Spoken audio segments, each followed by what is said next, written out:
All right, baby. It is WSME, SM Enlightenment Radio. Good evening and welcome, ladies and gentlemen. You're checking out Strike a Match with Terry Finnegan Lynch. And without further ado, here she is. Terry Finnegan Lynch, Strike a Match. Here we go. Thank you, great Doc P. It's wonderful to be here. I am Terry Finnegan Lynch. I love my beat. That's Carlton's original music because I live on a railroad track and the whistle blows like 4 or 5 times a day. And I swear I was a hobo in a former lifetime. So when Doc chose this music, I was like, yeah, that really resonates with me. I know it's something else than what I think it is, but I love that it sounds like a train. So Strike a Match, welcome. Thank you for being here today and tuning in. The reason that this podcast is so meaningful is that it asks for action. Strike a Match is about, taking that actual physical step to finding what you want in your life. And so there it is, where's the flame in your life? It's a flicker. We all have at least a flicker. And what we want to do in coaching is invite you to ask for more. And so this podcast is about combining the need to ask for what you want and take action to finding it. And then also introducing you to other coaches that I know that have different intentions and purpose and markets, and show you who all these people are. So first things first is thank you for being here and considering taking action with coaching. So my backstory, how did I get here? It's basically because I kept asking what I wanted next. And for a very, very long time, I didn't ask at all. And I ended up with a very poor system of living. And so learning how to ask for what you want is the hardest thing to initiate, and having an accountability person in your life to help you do that is what coaching is about. So for a very, very long time, I had a system of victim hero. I loved it. I loved it as a kid. I was rescuing the kids from the creek and from the playground and from bullies. Loved rescuing. And then to balance that, I also had to be a victim. And so I'm a child of an alcoholic and I get poor grades. And so all kinds of victim things going on. And we carry that into our adult life. And in my adult life, I was a chronic alcoholic and I raised my children in a violent home.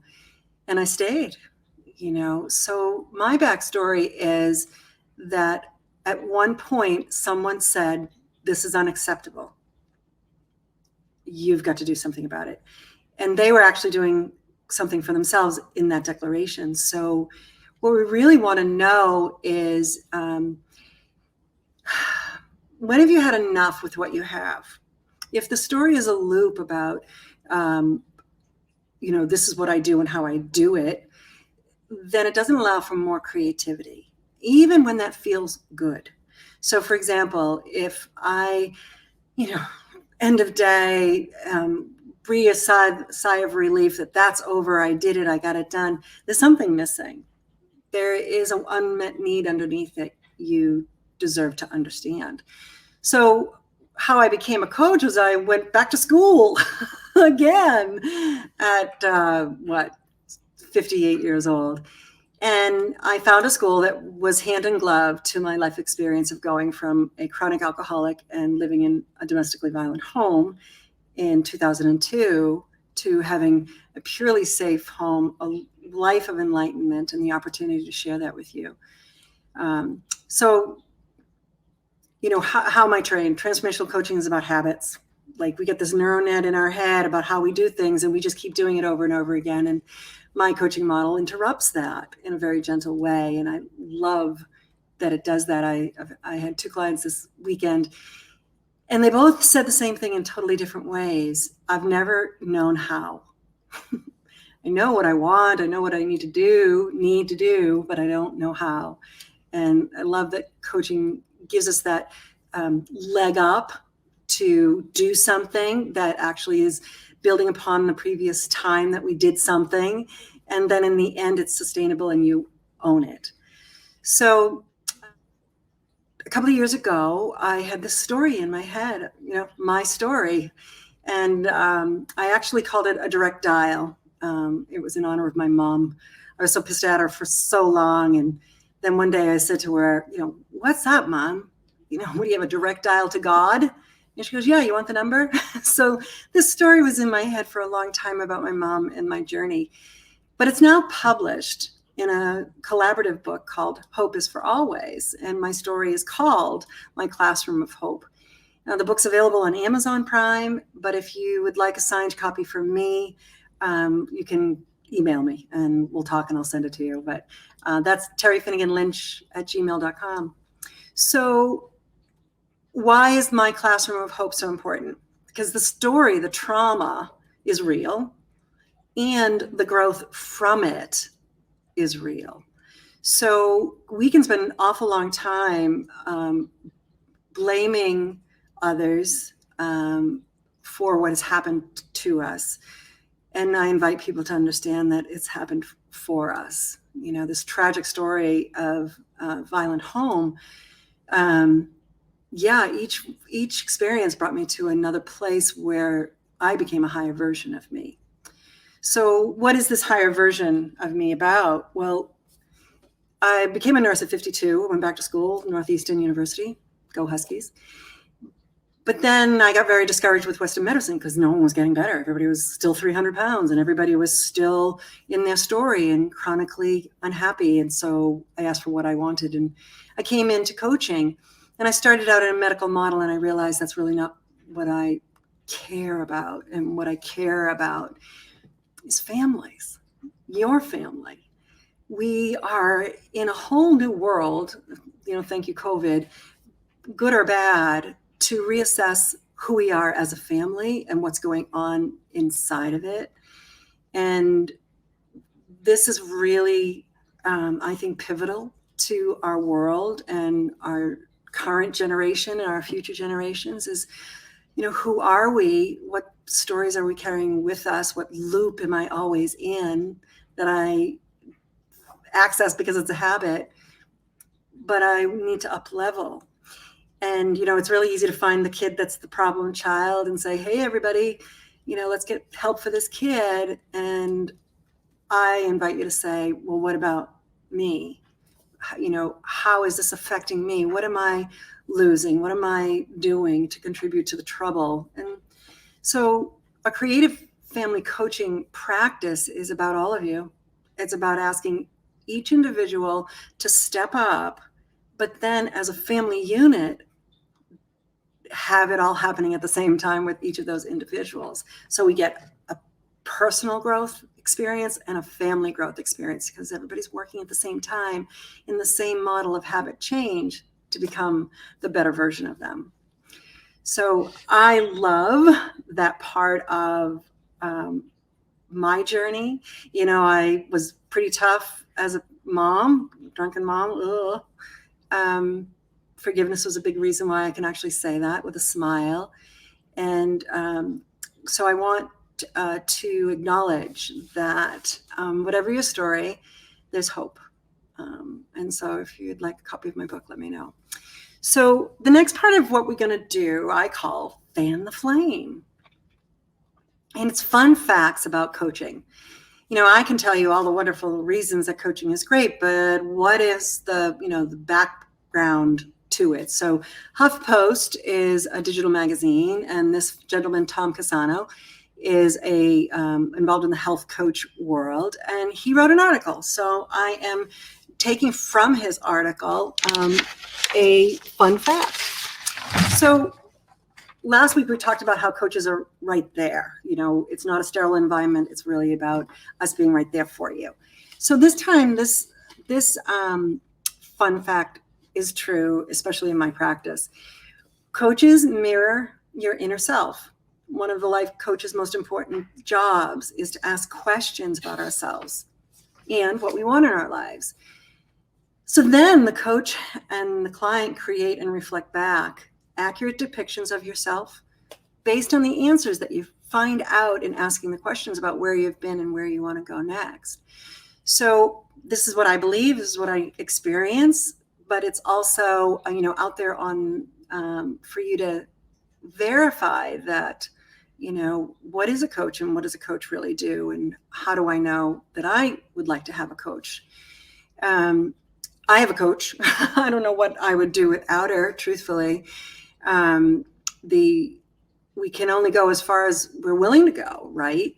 And I want that coach to pull me along. So the fun fact about coaching is there's a story. It belongs to you. It may come from your family of origins influence, but it's also that you have written a story to survive. Remember, I said mine was hero victim. So when we have a system that needs to be heard, not judged, that's where a coach steps in and really holds space for the story that you have and the invite to go where I want to go. And I don't know what she looks like. I don't know what he looks like. So coaching creates the space where you go over here and you say, who do I want to be? What does she look like? What's he doing? Who's he hanging out with? What is he listening to? And we create that design of who you are going to be. And that's an important part of the coaching model. We actually help you mirror back what you're saying for it to be true. So working with a client this morning, and she was expressing how, she gets this sigh of relief when, the staff is all done and everything's all settled and I've got my Windex and I'm cleaning the windows. But that's a self that she created a long time ago. We want to create the new version to aspire to. And that's what I love. So that's a fun fact. We help you define your story and find out where you're going to go next. Then so we fan the flame. Now we're going to build a fire. And what's cool about building the fire is I have some PSAs, public service announcements, on this wonderful radio channel, SM Enlightenment Radio. And this one is about mistakes. Listen in. Positive tips for a better life with Terry Finnegan Lynch. Consider the difference between owning a mistake and blaming someone else for it. When I own a mistake, it's mine to change. But when I blame someone else for it, I stay stuck in the experience. So consider both. And if you own a mistake, then you can grow from it. I'm a health and life coach, and these are Terry's positive tips for a better life. WSME.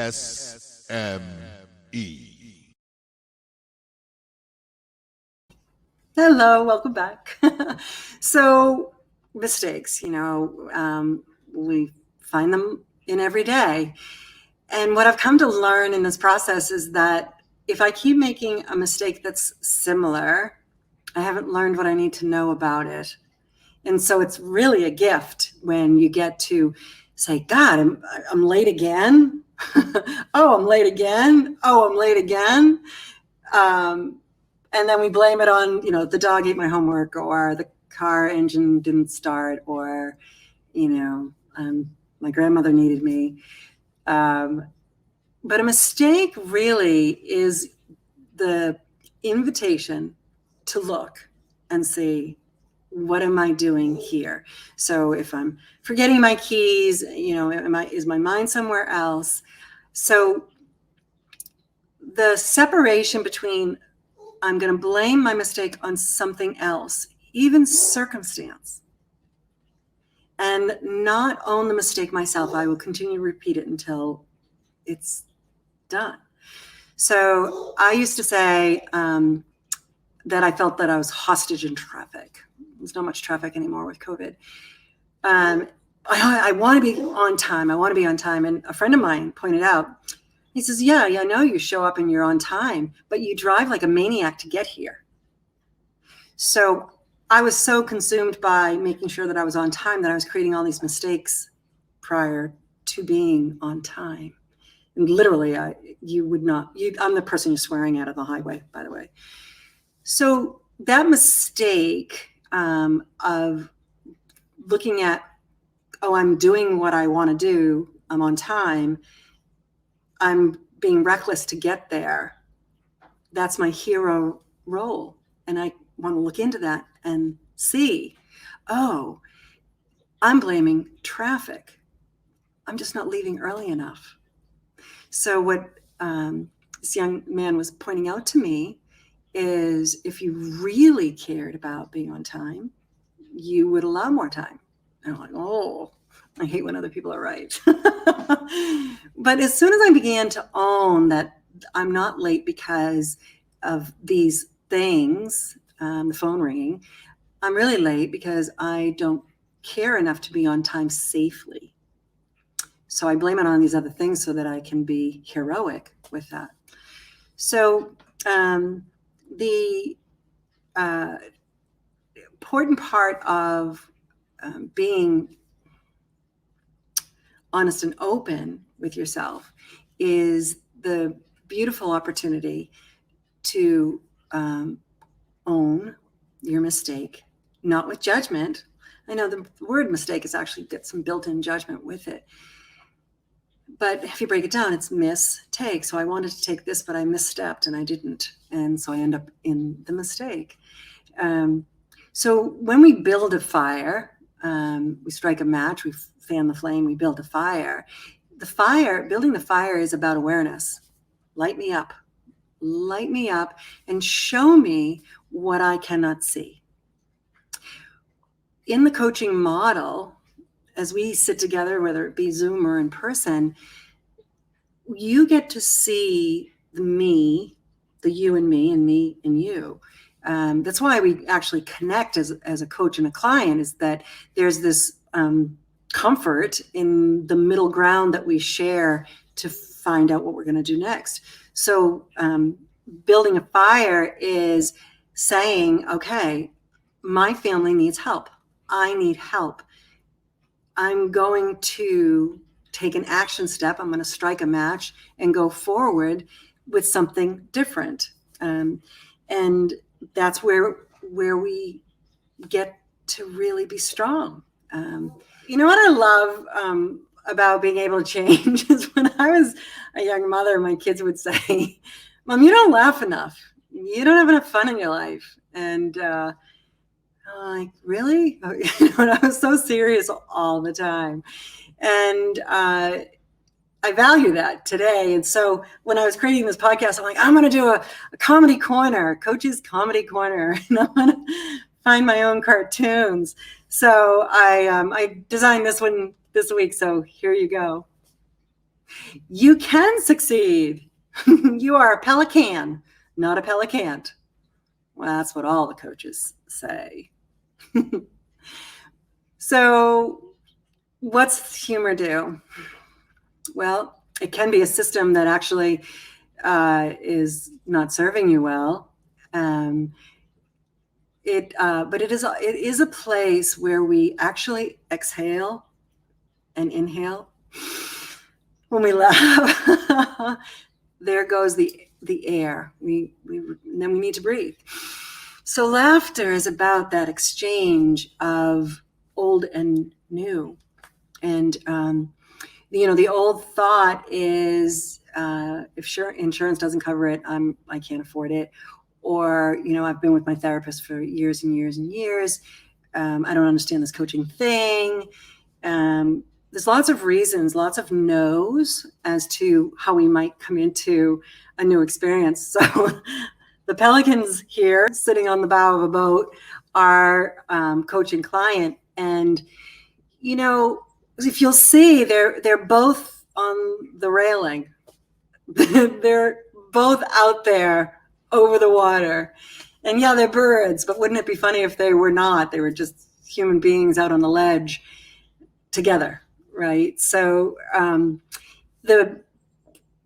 what filters in and out of coaching sessions is humor. It's laughter. It's looking at myself and being able to say without judgment, yeah, I was not being a good person or whatever. And you can do this. So I had a client on yesterday, and she kept saying, I can't. And we stayed in that space of I can't for a good 5 or 6 minutes. And then I said, okay, maybe later. So I can't and I can intermingle in coaching, because we're not going to take you where you're not ready to go, but I will find ways to show you how to be ready. So I hope you enjoyed my little pelican joke. Yes, you can, especially with a coach, and advocacy is everything. And I will believe in you until you can believe in yourself. So that's the relationship, the rapport of a coach and a client. And so what's coming next is our commercial break. Please enjoy the information. It's all positive. It's about giving and helping each other. And then we're going to come back with my co-host guest, Frank Yu. I'm not going to try his last name. I practiced it a bunch, but I couldn't. So there he is. Wonderful man, very enlightened, and really super smart, and has a lot to offer. So we'll be back after the break.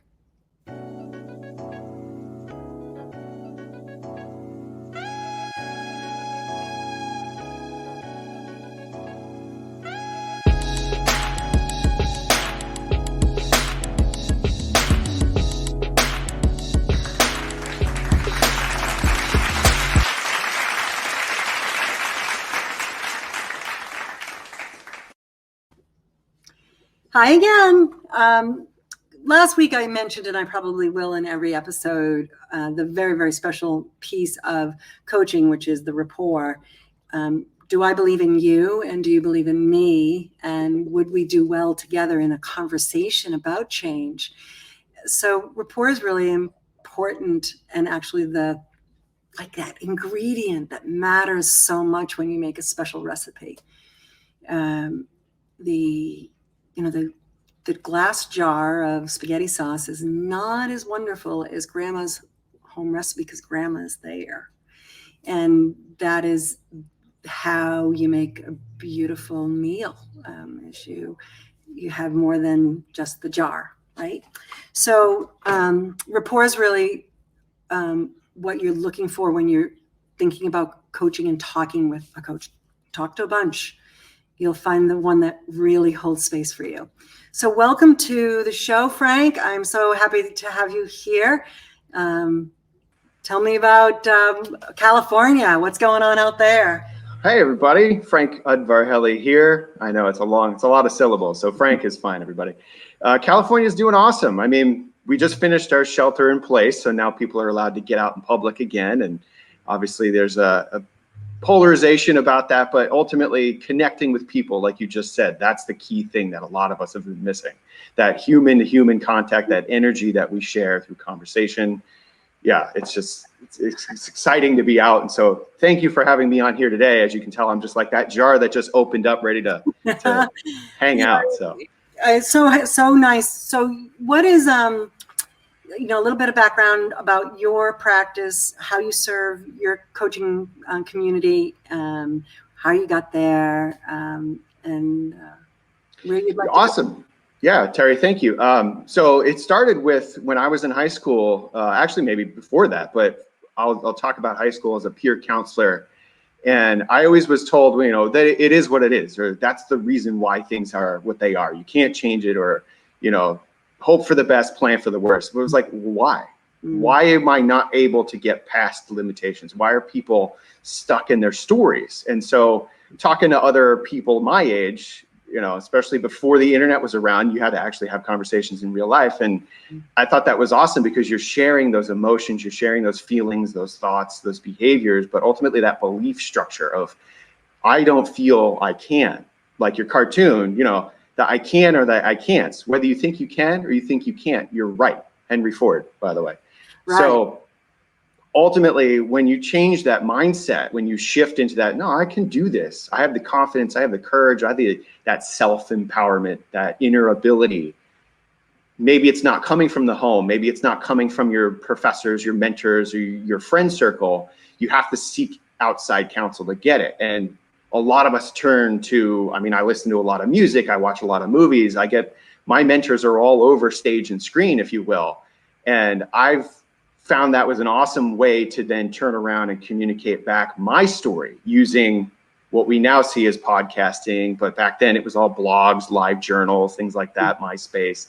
So getting my story out there, because I figured if I figured out how to help myself, maybe that will help somebody else in the process. So that's really my niche, is that soul seeking, that life blood. What's your personal story? What's your empowerment and how you've overcame? That's so cool. So what I noticed in your website, and I say this a lot, enlightenment isn't really complex.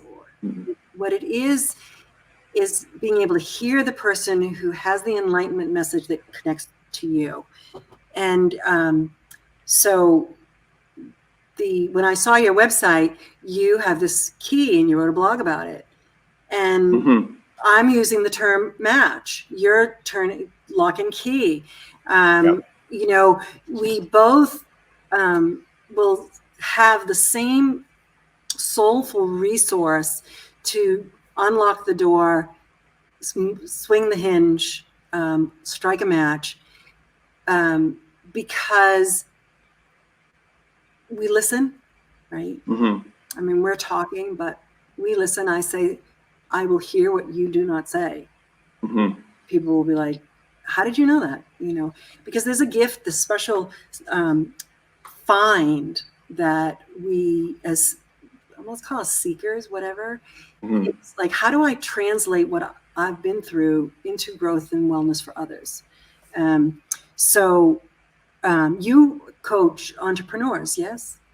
Entrepreneurs, I mean, in the light of 2020, I mean, you pivot your business. Who needs the most help right now? Right. Entrepreneurs, especially because they don't have a lot of resources, or if they have the access to resources, the money factor, there's that barrier between, I really need XYZ, but I can't afford it. I can't come into play. And then people start, putting themselves back in that little box. So I communicate with people. I tap into what's your inner passions? What's that voice inside your head? What's in your heart?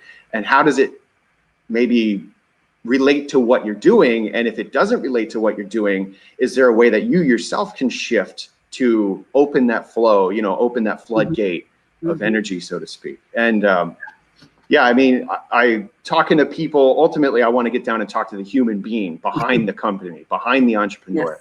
Yes. Because if the employees are all happy, the clients are going to be happy, the business is going to be prosperous. Definitely a triple effect. Yeah. So what I love to ask people, my coaches, is why do people say no when you're in that first conversation? Fear, usually. Yeah. A lot of people have, I mean, think about it. If you went your whole life defending your story, and then your first time, maybe as an adult, you're asked a question of why you really feel a certain way, or what if you felt a different way. A lot of people they don't know how to react to it because they've never been given the skills to cope with, or to understand, or to let go of emotions. So they freeze. Right. It's a fight or flight mechanism. People just, this guy knows exactly what I'm thinking. How is that possible? I better run away from him. And that's our dance. You mentioned rapport. That's our dance as a relationship, as a coach's, the coach client, is to prove, or to display, or to whatever the client's words are for affirmations of, all right, I really feel comfortable, and the vulnerability is opened, the trust is opened, and then that connectedness starts to build. And then that's where the rapport, as we just say, that's how that rapport shines, because then it's not about, I'm not judging. I'm not here to judge. I'm not here to, badmouth. And that's where people usually come from.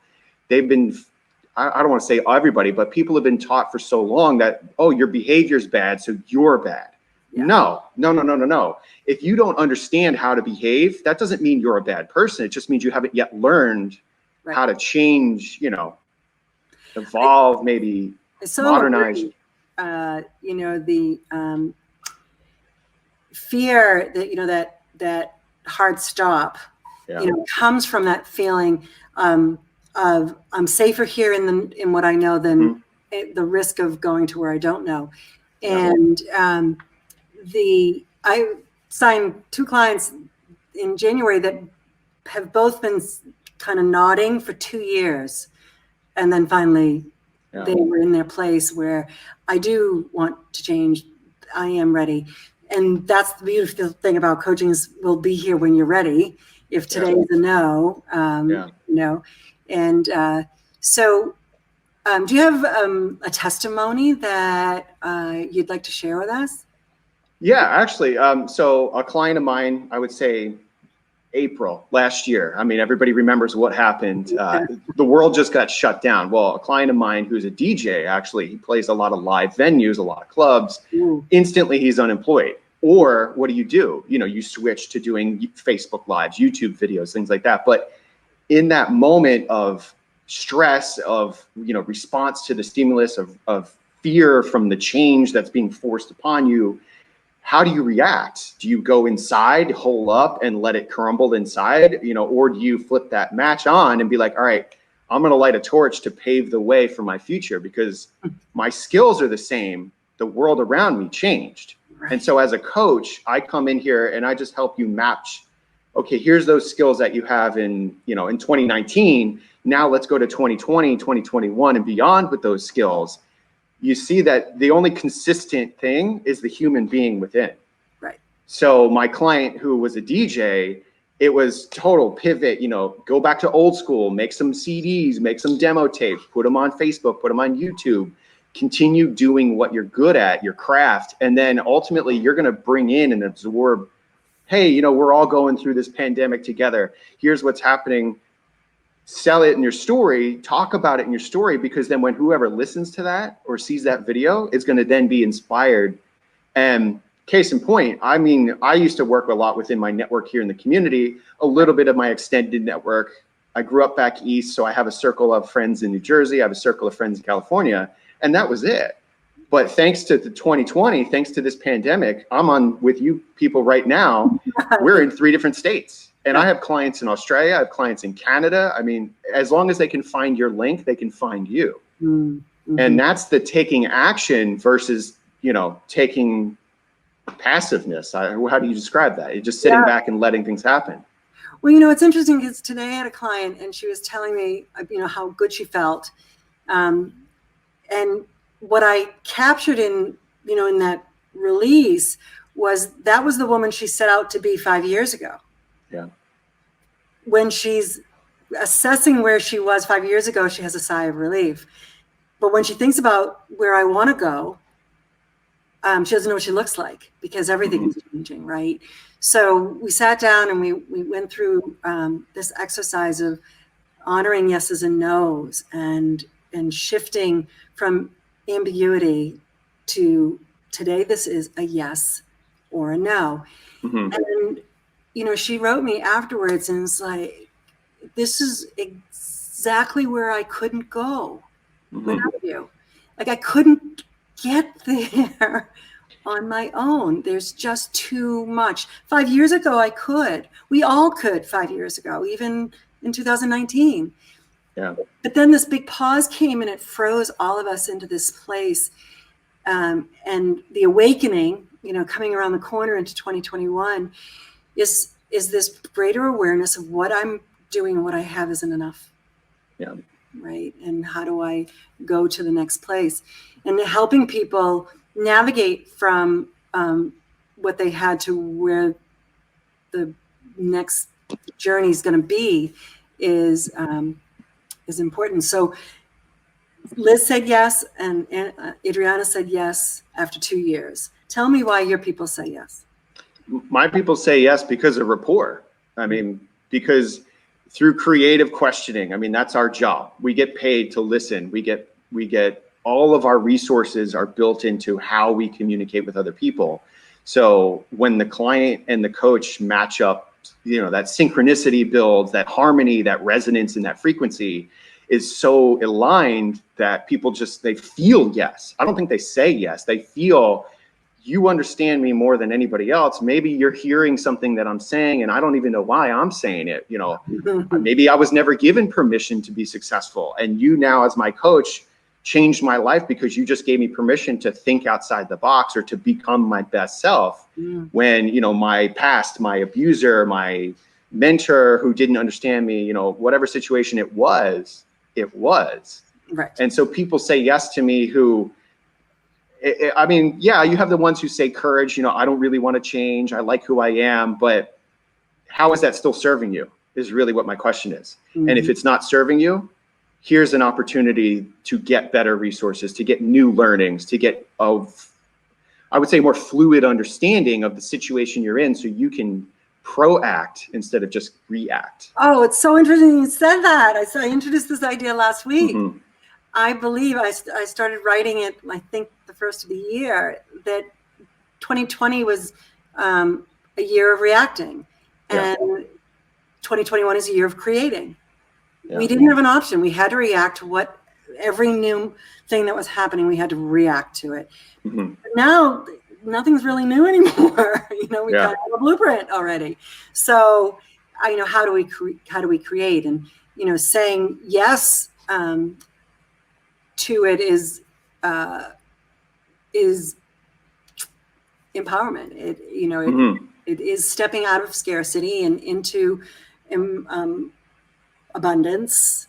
You know, and we don't. It's that unknown. It's as you're saying, people have that fear of the unknown, and if they've, for one, I mean, if you showed somebody a mirror and they don't like what they see, the only one to blame is that person.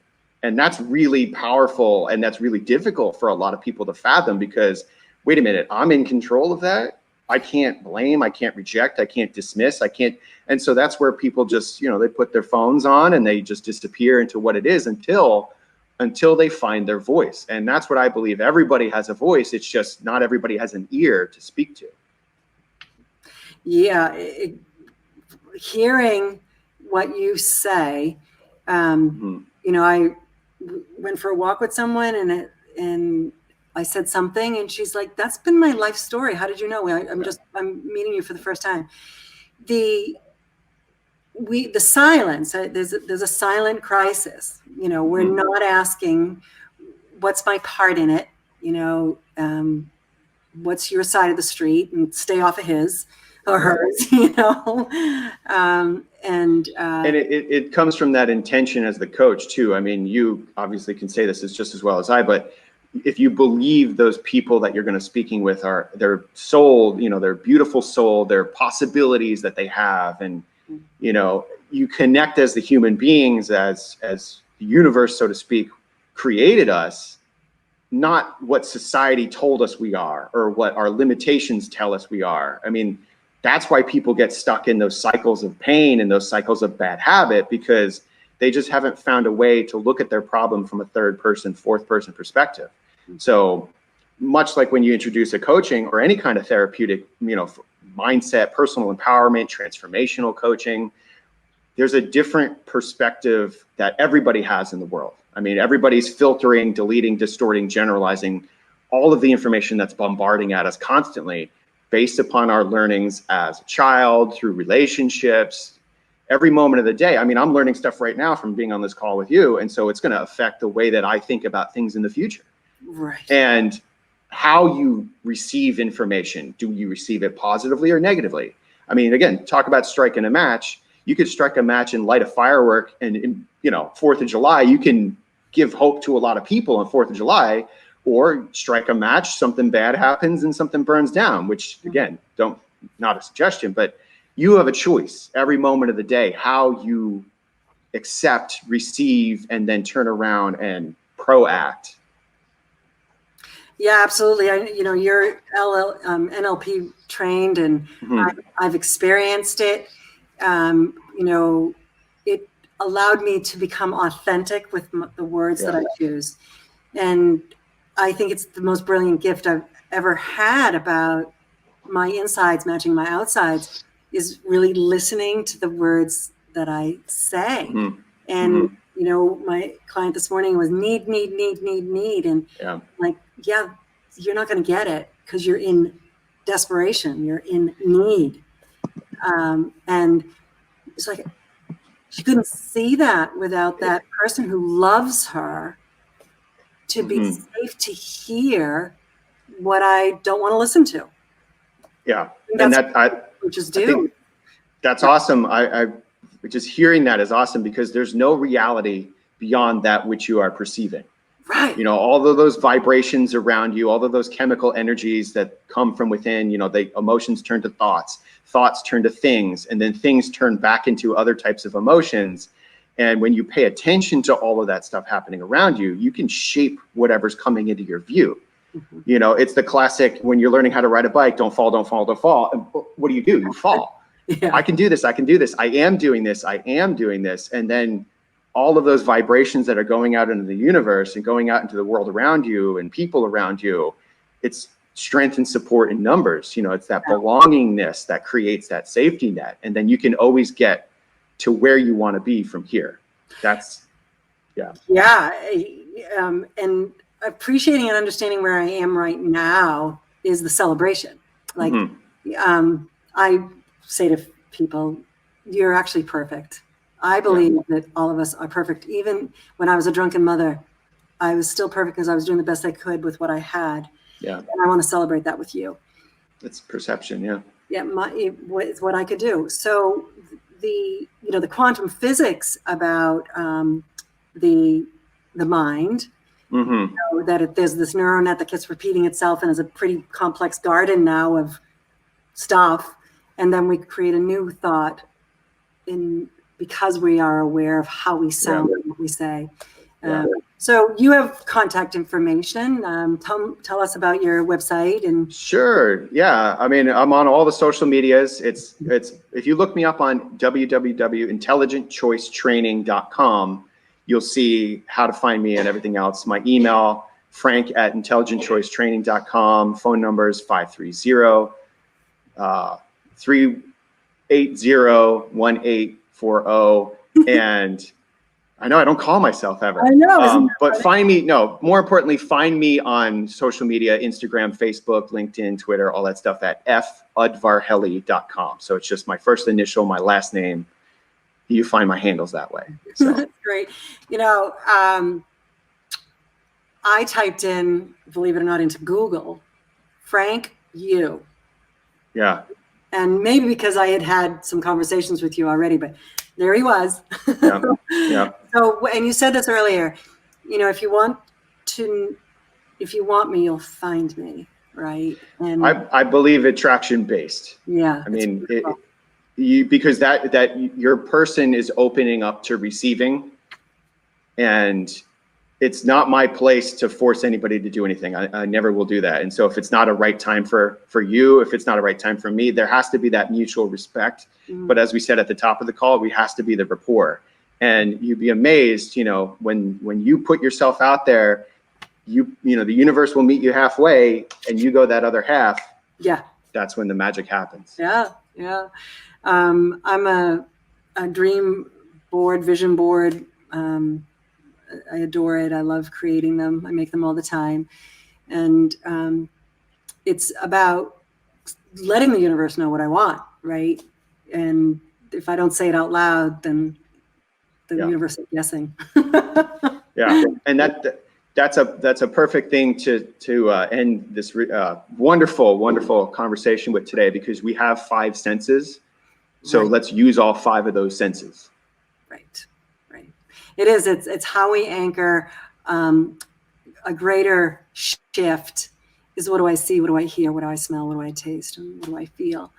And you know, if I put on all of that, and I become that vision of me that I truly want in all of my senses, then she's real, and she's right around the corner. So thank you so much for being here and sharing this dialogue with me about coaching and strategy and purpose. It's been wonderful to spend this time with you, Frank. Wonderful. Pleasure is mine as well. Thanks for being part of my journey of transforming the lives of over 1 million people. Appreciate this. Oh, thank you. Thank you. So, Carlton, I'm just going to take a breath.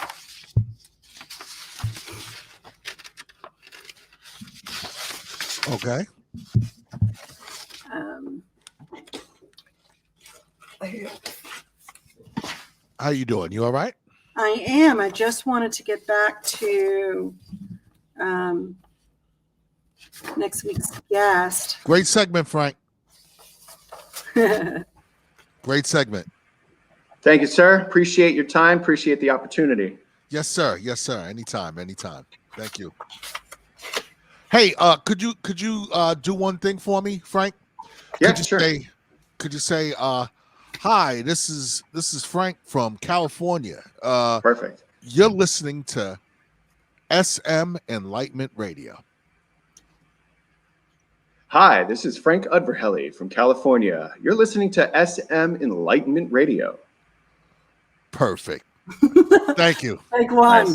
Nice. Yeah. Nice. We'll put that as a drop. So if you ever tune in, you might hear yourself. I love it. Hey, and if you ever need anything, I love doing this stuff. I do a lot of TV, radio, improv, comedy. So, nice. Okay. Yeah. Yeah.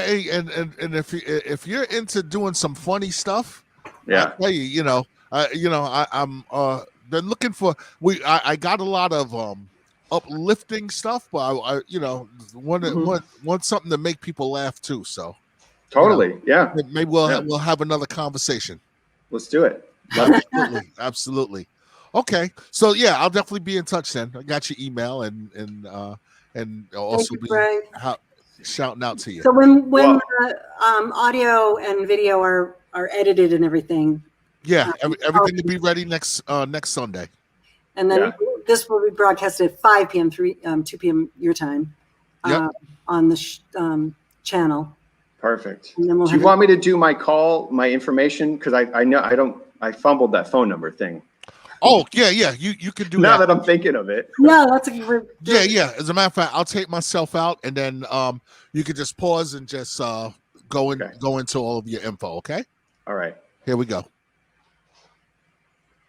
Yeah, Terry, if you want to anybody wants to get in contact with me, I invite you to look at my website, intelligentchoicetraining.com. Always call me up, 530-830-1848. But social media, Facebook, Instagram, LinkedIn, the whole lot, F. Udvarhely. So all of my handles are F. Udvarhely. Find me online. Take care. Thank you so much for being here today. I've had a really great experience with Frank. I hope you did too. What we do in coaching is we also, at the end of a session, say, so what's your aha? What's the thing that you take away that you didn't have before today? And my takeaway today is that the positivity that we create by, getting to know who we are ourselves radiates outward in abundant ways. When we are small, when we are in fear, when we are in that quiet silence, we are vibrating at a low level and we're not reaching out in a way that welcomes more to our world. So I think my aha today is that positivity is everything. Mistakes are teachers, and think high and be the best version that you can be.